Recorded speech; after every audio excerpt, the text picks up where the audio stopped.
பிரியாவ நரனை வச்சு கடத்தினது நீங்க தானா? ஜேகே என்கிட்ட எல்லா உண்மையும் சொல்லிட்டான்.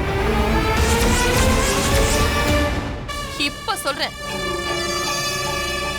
எனக்கு உங்க பொண்ண பார்த்திக்கு கல்யாணம் பண்ணி வைக்கிறதுக்கு துளி கூட விருப்பம் இல்ல. இப்படிப்பட்ட ஒருத்தவங்களோட பொண்ணு எனக்கு மருமகளா வரதுல எனக்கு சுத்தமா விருப்பம் இல்ல. நான் இப்பவே இந்த விஷயத்தை அவர்கிட்ட சொல்லி இந்த கல்யாணத்தை நிறுத்துறேன். ஹே பார்வதி, உனக்கு என்ன பைத்தியமா? நீ பாட்டுக்கு கல்யாணத்தை நிறுத்துறேன்னு சொல்லிட்டு இருக்க. இந்த கல்யாணத்துக்காக நான் எவ்வளவு கஷ்டப்பட்டிருக்கேன்னு உனக்கு தெரியும்ல. கொஞ்சம் யோசிச்சு பாரு. இன்னைக்கு அருணாச்சலமும் நீயும் உன் பிள்ளைங்களும் ஒரு ஸ்டேட்டஸோட ஒரு கம்ஃபர்டபிள் லைஃப் வாழ்றீங்கன்னா அதுக்கு நான் தானமா காரணம். அது மட்டும் இல்லாம என்னோட சேர்மன் பொசிஷன் அதை இன்னைக்கு பார்த்திக்காக நான் விட்டு கொடுத்திருக்கேன், உன் பையனுக்காக. இந்த ஒட்டுமொத்த கம்பெனிக்கே உன் பையன் பார்த்தி தான் சேர்மனா இருக்க போறான். இவ்ளோ பெரிய தியாகத்தை நான் உன் பையனுக்காக பண்ணிருக்கேன். என்ன பார்வதி, நீ என்கிட்டயே மூணாவது மனுஷி மாதிரி பேசிட்டு இருக்க? இன்னொரு விஷயம் பார்வதி, அந்த ஜேகே உளர்றத எதுவுமே நம்பாத. இங்க பாரு, இந்த கல்யாணம் முடியட்டும். எல்லாத்தையும் உட்கார்ந்து உன்கிட்ட விளக்கமா பேசுறேன். இனியும் நான் உங்க பேச்ச நம்புறதா இல்ல. ஹே பார்வதி, நீங்க என்னதான் சொன்னாலும் இந்த கல்யாணத்துக்கு நான் ஒத்துக்கவே மாட்டேன். நான் உங்க பொண்ணு ரம்யாவை மருமகளா ஏத்துக்கவும் மாட்டேன். இந்த கல்யாணம் நடக்க கூடாது. இப்போ எல்லா உண்மையும் தெரிஞ்சதுக்கு அப்புறமும் நான் இந்த கல்யாணத்துக்கு ஒத்துக்கிட்டேன்னா எனக்கு தான் பெரிய பாவம் வந்து சேரும். காவியாவோட வாழ்க்கையை பறிச்சு அவளை பார்த்தியோட சேர்ந்து வாழ விடாம வீட்டை விட்டு வெளியில அனுப்பிட்டேன். காவியா பார்த்தியோட சேர்ந்து வாழ முடியாம போனதுக்கு நீங்க தான் முக்கியமான காரணம். நீங்க மட்டும் பிரியாவை கடத்தாம இருந்திருந்தீங்கன்னா இவ்ளோ குழப்பம் வந்திருக்காது. நீங்க பண்ண தப்புக்கு தண்டனையா இந்த கல்யாணம் நடக்க கூடாது. அப்பதான் என் மனசுக்கு நிம்மதியா இருக்கும். ஐயோ பார்வதி, பார்வதி சொன்ன கேளு பார்வதி.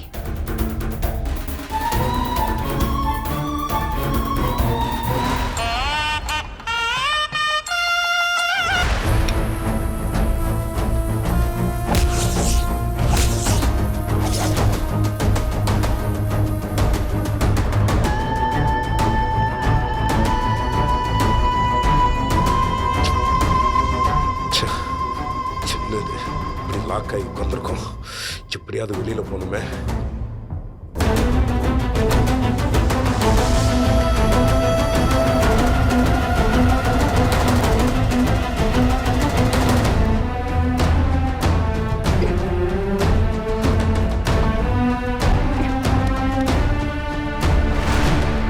வா வா வா வா.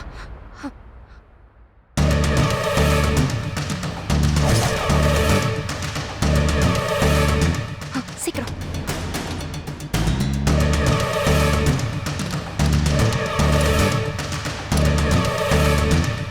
அம்மா, இந்த விஷயம் யாருக்காவது தெரிஞ்சதுன்னா என்னமா பண்றது? பயப்படாத, இதை யாருக்கும் தெரியாம பாத்துக்கலாம், சரியா? பார்வதியை யார் தேடி வந்தாலும் நீ எதுவும் தெரியாத மாதிரி நடந்துக்கோ, சரியா? ஏய், அவ போனை சுவிட்ச் ஆஃப் பண்ணு. ஃபர்ஸ்ட் சுவிட்ச் ஆஃப் பண்ணு. இங்க பாரு, உன் கல்யாணம் முடியட்டும். அப்புறம் இந்த பிரச்சனையை பூரா நான் பாத்துக்கிறேன். புரியுதா? வா வா வா வா வா.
மஞ்சு என்னக்கா 2 பேரும் எங்க போயிட்டீங்க?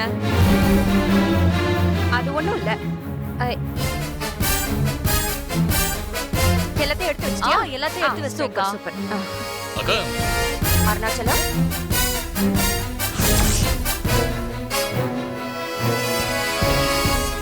அக்கா நீ பார்வதிய பாத்தியா?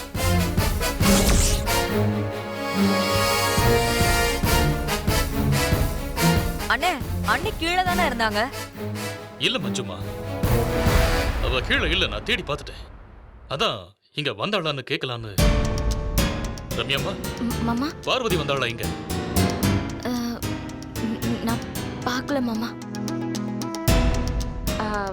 பார்வதி இங்க வரலையா அருணாச்சலம்? கீழே யார்கிட்டயாவது பேசிக்கிட்டு இருப்பாப்பா. ஏன் அவகிட்ட ஏதாவது சொல்லணுமா?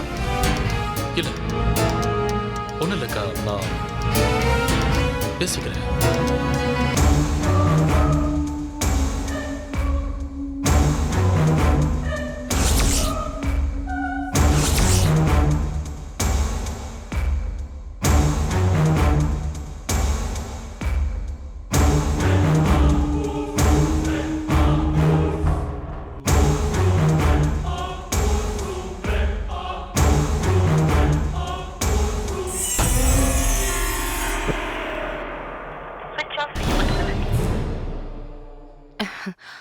என்ன பாச்சு?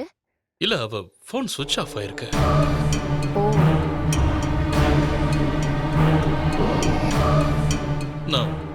நான் போய் பார்த்துக்கிறேன்.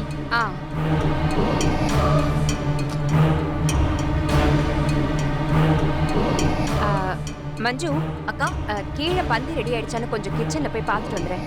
நான் போய் பார்க்கறேன். சாப்பிட உட்காந்துருவாங்கல்ல? சரி.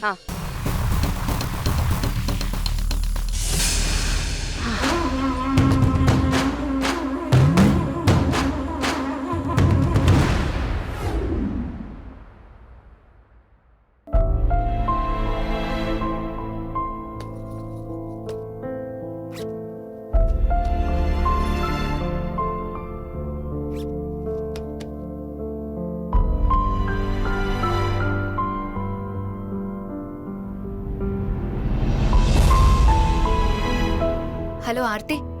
சொல்லு காவ்யா. நான் இப்போ சென்னை ஏர்போர்ட்ல தான் இருக்கேன். ஒரு 30 மினிட்ஸ்ல டெல்லி ஃப்ளைட் ஏறிடுவேன். என்னடி அதுக்குள்ள? ஆமா. போயிட்டு 1 மந்த் வீட்ல இருந்துட்டு தான் வருவேன்னு சொன்ன. அப்படிதான் நினைச்சேன் ஆர்த்தி. ஆனா என்னால 1 மந்த் வரைக்கும் இங்க இருக்க முடியாது. அதான் உடனே வந்துட்டு இருக்கேன்.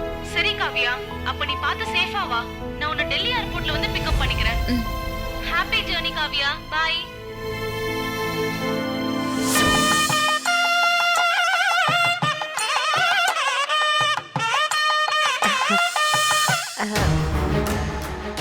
இன்னும் கிளம்பாம இருக்க பார்த்தி?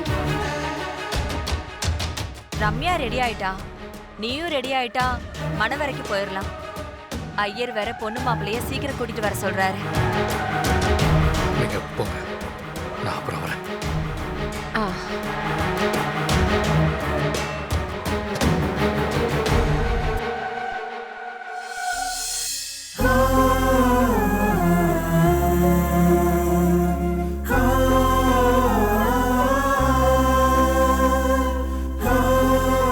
என்னால என்னைக்குமே உன்னை மறக்க முடியாது பார்த்தி. அதே மாதிரி உன்னாலையும் என்ன மறக்க முடியாதுன்னு எனக்கு தெரியும். நான் இன்னொருத்தரை காதலிச்சேங்கிற விஷயத்த உன்னால ஏத்துக்க முடியல. அதனாலதான் நான் உன் கூட வாழ விருப்பப்படுறேன்னு சொல்லியும் நீ என்ன ஏத்துக்கல. உன்னோட முடிவு சரிதான்னு எனக்கு படுது. உன்னை கல்யாணம் பண்ணிக்கிற தகுதி ரம்யாக்கு தான் இருக்குன்னு நினைக்கிறேன். அவதான் சின்ன வயசுல இருந்து உன்னை மட்டுமே நேசிச்சு உனக்காகவே இன்ன வரைக்கும் வாழ்ந்துட்டு இருக்கா. நீ அவளோட சேர்றதா சரி பார்த்தி. இன்னும் கொஞ்ச நேரத்துல நீ ரம்யா கழுத்துல தாலி கட்டிடுவ. அவ உனக்கு மனைவி ஆயிடுவா. இருந்தாலும் நீ கட்டின தாலி என் கழுத்துலயே தான் இருக்க போகுது. அது என்னைக்கும் என் கழுத்துல இருந்து இறங்காது. நான் இருக்கிற வரைக்கும் உன் மனைவியா தான் நான் இருப்பேன். நான் இருக்கும்போது கூட உன்னோட மனைவியா இருக்கணும்னு தான் ஆசைப்படுறேன். ஐ லவ் யூ பார்த்தி. உன்னோட முடிவு சரின்னு தான் எனக்கு படுது. நீ நல்லா இருக்கணும் பார்த்தி. நீ சந்தோஷமா இருக்கணும். அது மட்டும்தான் எனக்கு முக்கியம். ஹாப்பியா இரு பார்த்தி. நான் எங்க இருந்தாலும் உன்னை மட்டும் தான் நினைச்சிட்டு இருப்பேன். ஐ லவ் யூ பார்த்தி.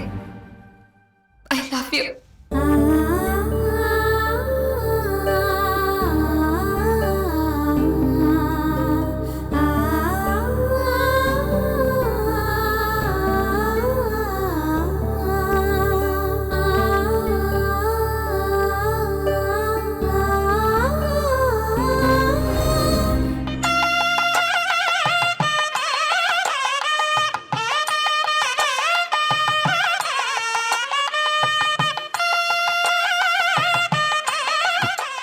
காவியா, என் மனசு ஒரு மாதிரியா இருக்கு. அதனால என் மனசுல இருக்கிறதெல்லாம் பேசி நான் உனக்கு ஒரு வீடியோ அனுப்புறேன். உனக்கு விருப்பம் இருந்தா நீ பார்த்துட்டு எனக்கு ரிப்ளை பண்ணு. இல்லைன்னா பண்ண வேண்டாம். அதுக்கப்புறம் நானும் உன்னை தொந்தரவு பண்ண மாட்டேன். இதான் என்னோட கடைசி முடிவு.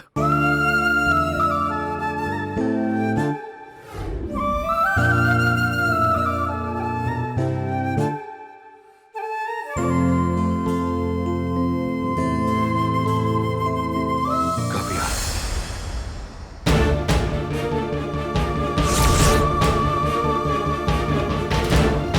நீ என்ன பார்க்க என்னை தேடி வீட்டுக்கு வந்திருக்க. ஆனா அதுக்கான காரணம் இன்னைய வரைக்கும் எனக்கு சரியா புரியல. நீ ஏதோ என்கிட்ட பேச வந்திருக்கேன்னு மட்டும் எனக்கு புரியல. ஆனா என்ன பேச வந்தேன்னு தெரியல. அதை தெரிஞ்சுக்க தான் நான் உனக்கு நிறைய வாட்டி ஃபோன் பண்ணேன். ஆனா உன்னை ரீச் பண்ண முடியல. அதனாலதான் நான் உனக்கு ஒரு லெட்டர் எழுதி வச்சுட்டு நம்பிக்கையோட வந்தேன். ஆனா நீ ரிசப்ஷனுக்கு வந்து நான் கொடுத்த மோதிரத்தை எனக்கே திருப்பி கொடுத்துட்டு போயிட்டேன். நீ அந்த மோதிரத்தை திருப்பி கொடுத்ததால நீ என் காதலை நிராகரிச்சிட்டேன்னு எடுத்துக்கிறதா? இல்ல அதுக்கு வேற ஏதாவது காரணம் இருக்கா? அதை தெரிஞ்சுக்கிறதுக்காக தான் நான் இந்த வீடியோவை ரெக்கார்ட் பண்றேன். காவியா, நீ காதலிச்ச பையனோட சேரணுங்கிறதுக்காக தான் நான் உனக்கு டிவோர்ஸே கொடுத்தேன். ஆனா அந்த பையன் வேற ஒருத்தவங்களோட கல்யாணம் வாழ்ந்துட்டு இருக்கான்னு தெரிஞ்ச உடனே எனக்கு நிம்மதியே இல்லாம இருக்கு. நான் உனக்கு ஒரு விஷயத்தை தெளிவுபடுத்த விரும்புறேன். நீ வேற ஒருத்தரை காதலிச்சதுக்காக நான் உன்னை டிவோர்ஸ் பண்ண காவியா. என் மனசுல இன்னும் நீதான் இருக்கு. உனக்கு என் கூட வாழ விருப்பம்னா உன்னை ஏத்துக்கிறதுல எனக்கு பரிபூர்ண சம்மதம். உன்னோட சம்மதத்துக்காக தான் நான் இவ்வளவு முயற்சி எடுக்கிறேன். அப்படி ஒரு வேளை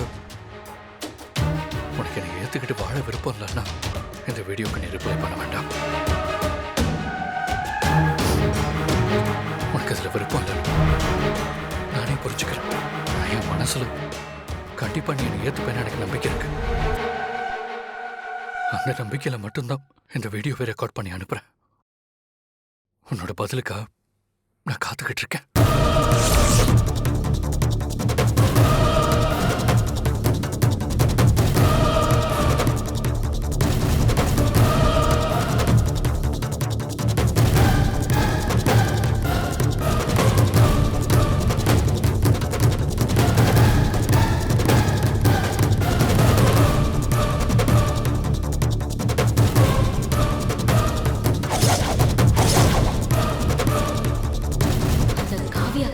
மெசேஜ் பண்றியா?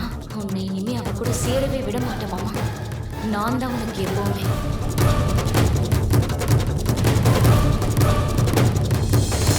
மா, ஏய், என்னாச்சுடி? இங்க பாரு. பார்த்தி மாமா காவியாக்காக வீடியோ மெசேஜ் பண்ணிருக்காரு.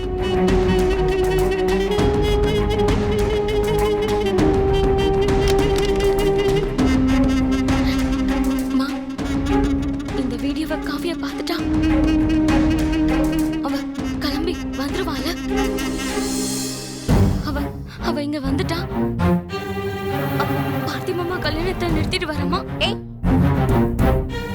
இதுக்கெல்லாம் நீ பயப்படாத. காவ்யா இந்த வீடியோவை கண்டிப்பா பார்க்க மாட்டா.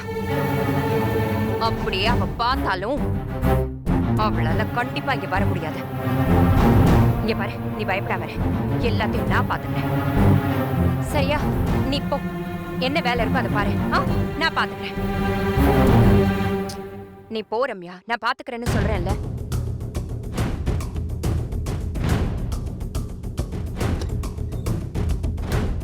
போ போ.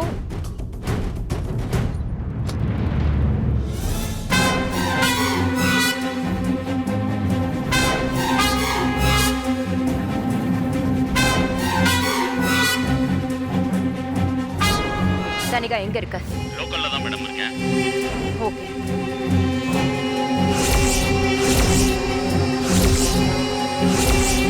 சரி மேடம், நான் பாத்துக்கிறேன். ஓகே.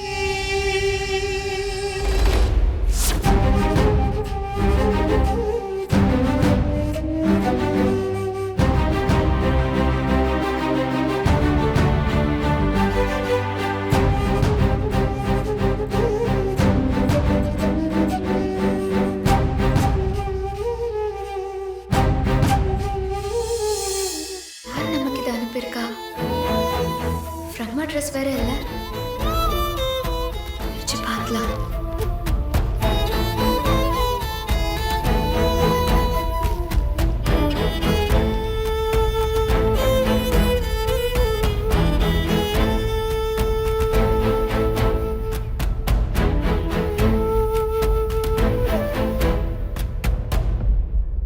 பார்த்திபன் கனவு. பார்த்திபன் கனவா? யார் இந்த புக்கை நமக்கு அனுப்பியிருப்பா?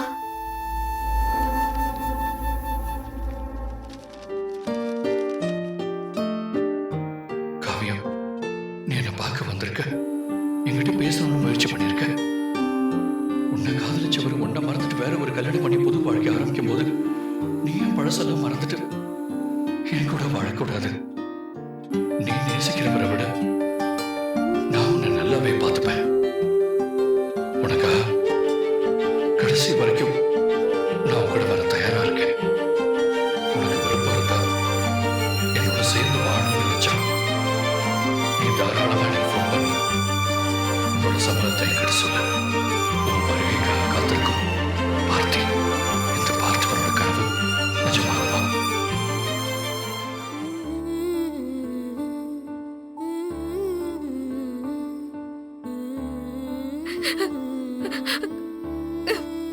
சாரி பார்த்தி. நீ 2 நாளைக்கு முன்னாடி உன் விருப்பத்தை சொல்லியிருக்கேன். ஆனா நான் அதை படிக்காம தப்பா என்னன்னு நினைச்சிட்டேன். நீ இப்போ கல்யாண மேடையில உட்கார்ந்துருக்க, நான் ஏர்போர்ட்ல இருக்கேன். என்னால இப்போ உடனே அங்க வர முடியுமான்னு தெரியலையே. நான் வரத்துக்குள்ள உனக்கு கல்யாணம் வேற நடந்திருக்கும். ஐயோ கடவுளே, அந்த கல்யாணம் நடக்க கூடாது.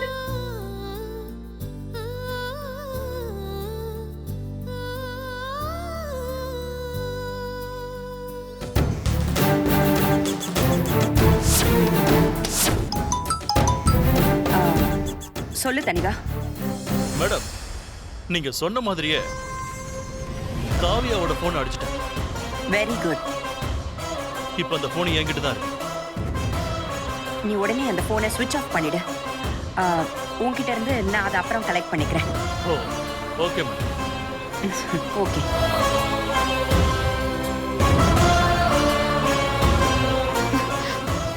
சார் சார் கொஞ்சம் எமர்ஜென்சியா ஒரு கால் பண்ணணும். ஃபோன் தரீங்களா? சாரி, கால்ல இருக்கு. Okay sir.